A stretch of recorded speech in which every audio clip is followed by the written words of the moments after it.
Hello, welcome to the Art Center. My name is Hester Coucke and I am the curator of the Art Center.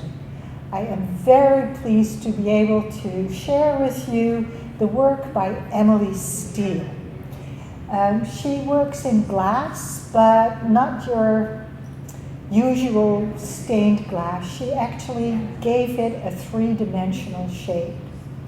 And we will have a couple of her pieces on display. The exhibit is from now through November 2nd, and we hope you have time to come and see us. This is one of her most special pieces. It is called Space-Time Movement, and I'll show you why.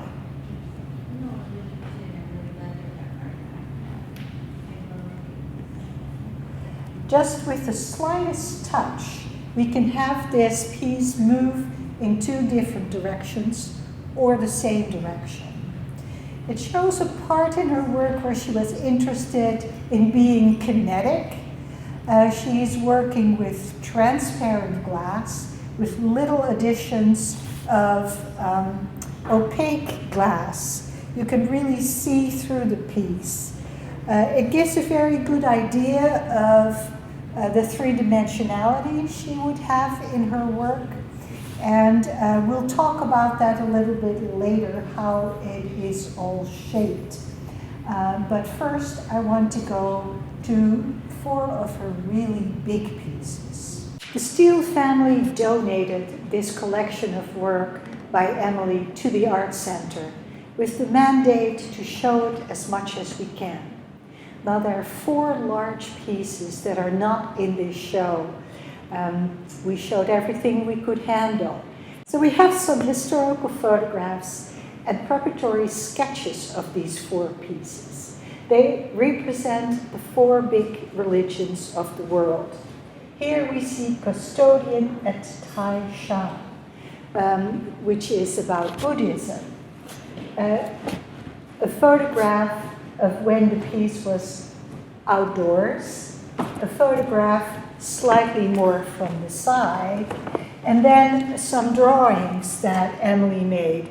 Here we see something very interesting. She planned to have some flowers and branches in there, but in the end we see that she didn't do that.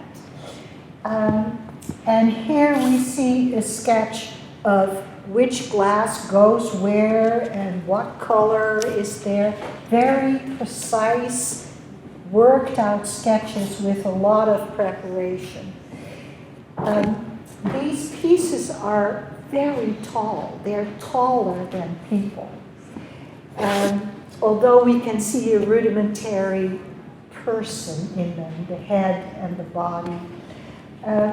These pieces were made with big steel frames, which were fabricated at Finstead sheet metal. And she worked there together with Harold Hartman, who would discuss with her the possibilities and the impossibilities of her first design. Then they would make a skeleton, a framework, and Emily would fill up the framework with glass. The framework would be covered with lead, both inside and outside. So the spinning piece, Space, Time, and Movement, as we saw, is beautifully finished both inside and outside. But even the ones that were not transparent were beautifully finished inside and outside. And the lead covering was done by Emily, but also with the help of some studio assistants, Fafnir specifically. Here we see one of the earliest pieces in the exhibit from 1973. It is called Dolomite, and it is a very good title for this mountain peak that we see here. I'm showing it specifically because this piece doesn't have an obvious framework. And we can almost see that it's held up by the material itself. She had two ways of working. Either have a smaller work where the glass itself is the structure, and then she had the steel frames made for the much larger pieces. Dolomites is monochrome, and it's built out of flat sheets of glass. So you could think, well, this is not as exciting when we have something that moves and has shaped glass. But I'd like you to take a good look at all sides of this work, because the reflection of the light in the glass gives it very different colors and a sheen. So it's always rose-colored, but we can see some deep purple in it, only in the reflection. Sometimes the glass doesn't even look transparent. So walk around it when you're here. Here we see one of the two moon trees. It's opaque glass, white, from England, and it's shaped very distinctively, and the lines that the lead forms are very important in the composition. Okay, stop. Emily started working in the Tiffany style, the Tiffany technique, but you can see that she took it a step further. It's very big, and it's very three-dimensional. Even the glass has a shape.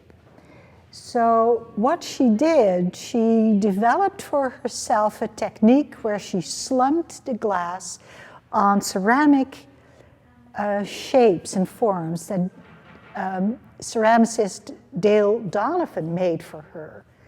And then she put it together and built these sculptures around the frame. But look at the lines specifically, how important a role they play. They're not all the same width as we see in Tiffany glass. They're wider and smaller, and they even are in different planes.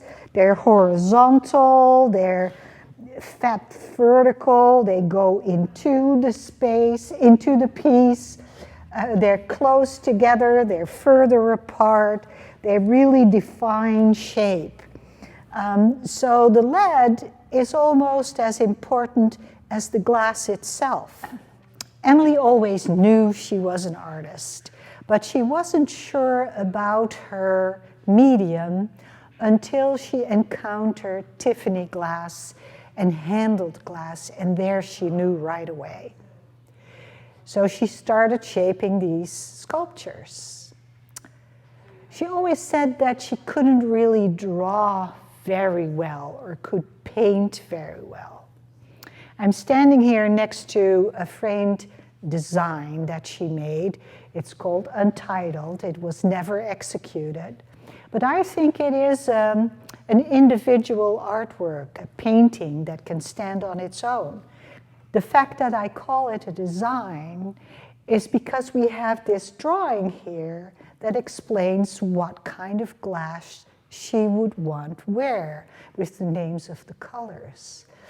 But I wouldn't hesitate a second to have this in my living room just as a painting.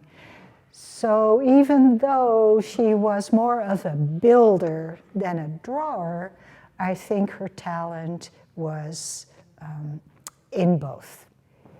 Here we are at the end of this little tour. I hope you have an opportunity to come and see it in its entirety. We didn't show you everything. The exhibit is up through November 2nd, and the reception is on October 17, 5:30 to 7:30. I would like to thank Bob Steele, Emily's husband, and his children for their donation to the Art Center of this collection and for the opportunity for us to show this work and take care of it. We're looking forward to sharing this collection with you through this exhibit and hopefully to some other opportunities to show the rest of the work as well.